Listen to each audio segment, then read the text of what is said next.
Halo semuanya, selamat datang lagi di sesi bedah materi kita. Hari ini kita bakal bongkar sebuah teks kuno yang, jujur aja, bener-bener luar biasa dari kitab Dua Raja-Raja. Kisah ini punya segalanya. Ada pengepungan kota yang mematikan, tenggat waktu 24 jam yang rasanya mustahil banget, dan sebuah ironi brutal yang saya jamin gak akan kalian duga. Saya super semangat nih buat bahas ini, karena ini bukan cuma soal sejarah kuno. Ini tuh studi yang mendalam banget tentang gimana psikologi kita sebagai manusia bereaksi waktu lagi dihadapkan sama krisis ekstrim dan keputusasaan yang udah bener-bener absolut. Langsung aja kita mulai ya. Biar kalian dapat gambarannya, bayangin kita lagi ada di kota Samaria. Nah, kota ini tuh lagi hancur-hancurnya karena kelaparan parah akibat pengepungan musuh dari segala arah. Ini ibaratnya kayak panci tekan, ya. Sebuah pressure cooker keputusasaan buat warga di sana. Stok makanan udah lama ludes, mental orang-orang udah hancur lebur, dan ancaman mati kelaparan tuh nyata ada di setiap sudut jalan. Ini benar-benar titik terendah. Titik nadir dari sebuah peradaban yang cuma bisa ngos-ngosan buat bertahan hidup. Masuk ke bagian pertama. Sebuah tenggat waktu 24 jam yang mustahil. Tepat di tengah situasi yang super suram ini, Nabi Elisa tiba-tiba muncul dan ibaratnya dia nyalain jam hitung mundur. Elisa dengan berani memprediksi kalau bakal ada kejatuhan harga yang gila-gilaan. Dia bilang, dalam waktu 24 jam, iya, besok persis di jam yang sama, gandum dan jelai bakal jadi super murah dan berlimpah di gerbang kota. Dengar klaim yang kedengarannya absurd ini, ada satu perwira tinggi kerajaan yang langsung nyinyir. Dia nanya dengan nada sarkas banget, sekalipun Tuhan bikin jendela di langit, emangnya mungkin hal kayak gitu kejadian? Ya, masuk akal sih keraguannya. Kotanya kan lagi dikunci rapat. Dari mana coba makanan sebanyak itu bisa tiba-tiba muncul besok pagi? Tapi dengerin deh, respons Nabi Elisa. Dia nggak ngajak debat. Malah, dia ngasih semacam prediksi balasan yang kelam banget buat perwira yang skeptis ini. Dia bilang gini, kamu bakal lihat kelimpahan itu pakai mata kepalamu sendiri. Tapi, kamu nggak akan makan satu gigitan pun dari sana. Mengerikan banget kan? Bayangin aja, kamu dikasih tahu kalau keselamatan yang kamu raguin itu beneran bakal datang, tapi kamu sendiri sama sekali nggak akan bisa menikmatinya. Lanjut ke bagian kedua. Pertaruhan nekat para kaum terbuang. Sementara itu, di luar gerbang kota, ada 4 orang penderita kusta. Mereka ini terbuang, dan lagi ada di titik paling dasar dalam hidup. Disinilah mereka pakai logika murni, semacam teori permainan yang dingin banget. Gini hitung-hitungannya. Kalau mereka diem aja di luar gerbang, fix, mereka bakal mati kelaparan bareng warga lainnya. Kalau mereka nekat masuk ke dalam kota, hasilnya sama aja 0 besar, nggak ada makanan. Terus apa dong pilihannya? Nah, kalau mereka nyerahin diri ke perkemahan pasukan Syria, yang notabene musuh mereka, ada kemungkinan kecil banget mereka bakal ditawan dan dibiarin hidup. Ya emang sih bisa aja mereka langsung dibunuh pakai pedang, tapi kan kalau diem aja ujung-ujungnya mereka mati juga. Jadi ini bener-bener pertaruhan nekat. Menyerah adalah satu-satunya opsi yang ngasih secercah harapan. Akhirnya, pas waktu senja, mereka ngejalanin rencana gila ini. Dengan sisa-sisa tenaga, mereka ngendap-ngendap masuk ke ujung perkemahan Syria. Udah pasrah aja kalau tiba-tiba dibunuh di tempat. Tapi pas mereka sampai, apa coba yang mereka temuin? Sepi, bener-bener kesunyian yang bikin merinding. Tenda-tenda musuhnya masih berdiri tegak, tapi perkemahan itu kosong melompong. Gak ada orang sama sekali. Oke, ini bawa kita ke bagian ketiga, pasukan hantu yang kabur. Teks sumber kita ngasih penjelasan di balik layar yang luar biasa soal kenapa perkemahan itu sampai kosong. Jadi ternyata Tuhan bikin seluruh pasukan Syria dengar semacam ilusi suara yang masif banget. Mereka dengar suara gemuruh kereta perang yang jumlahnya nggak masuk akal, ringkikan kuda, dan derap langkah pasukan raksasa yang makin lama makin dekat. Kepanikan massal pecah saat itu juga. Pasukan Syria ini langsung mikir, wah, Raja Israel pasti diam-diam udah nyewa tentara bayaran dari Raja-Raja Het dan Mesir buat nyergap kita. Karena teror ilusi itu, mereka langsung lari terbirit-birit, nembus kegelapan malam. Mereka cuma mikirin nyawa, sampai-sampai ninggalin tenda, kuda, dan semua harta mereka gitu aja. Sekarang kita balik lagi ke 4 orang kusta tadi.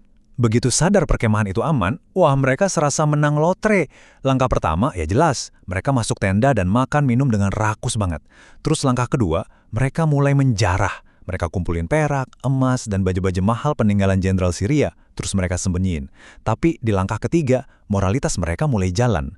Atau mungkin lebih kerasa takut ya. Mereka sadar, menahan info sebesar ini sementara ada satu kota penuh orang lagi mati kelaparan di balik tembok sana, itu salah besar. Mereka takut kena celaka atau malah dihukum kalau egois nunggu sampai besok pagi. Jadi mereka mutusin putar balik.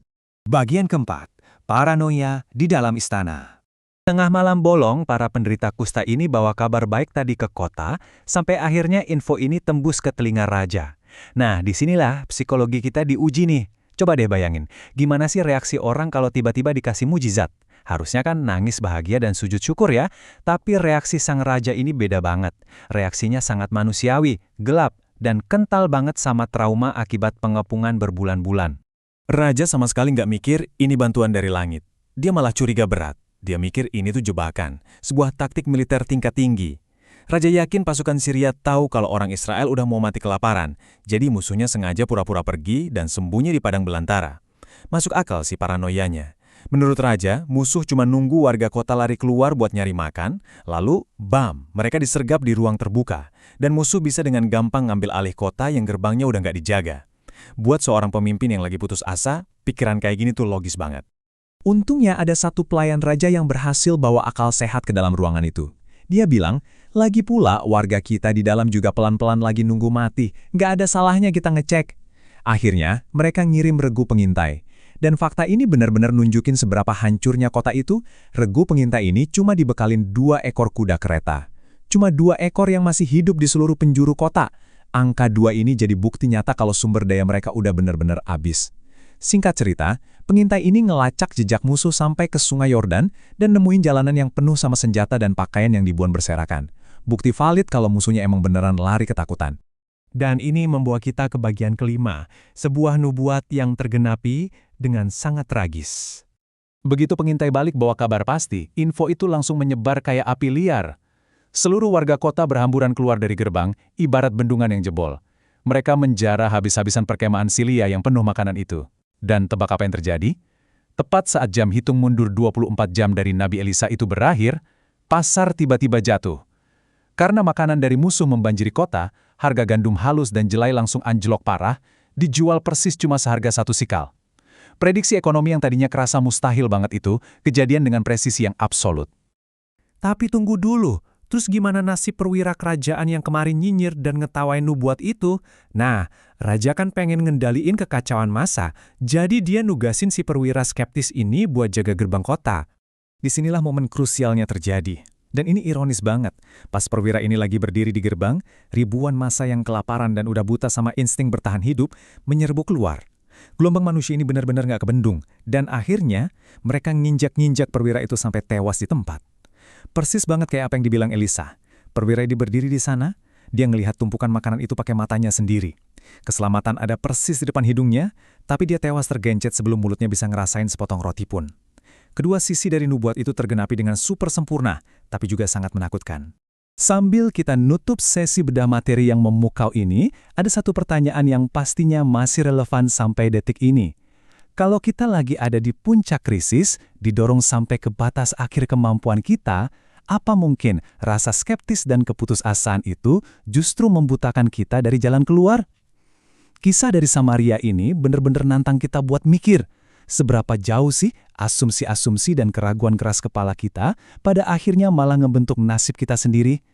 Oke, terima kasih banyak udah ngikutin sesi bedah materi ini bareng saya. Teruslah kritis, teruslah penasaran, dan sampai jumpa di pembahasan mendalam kita selanjutnya.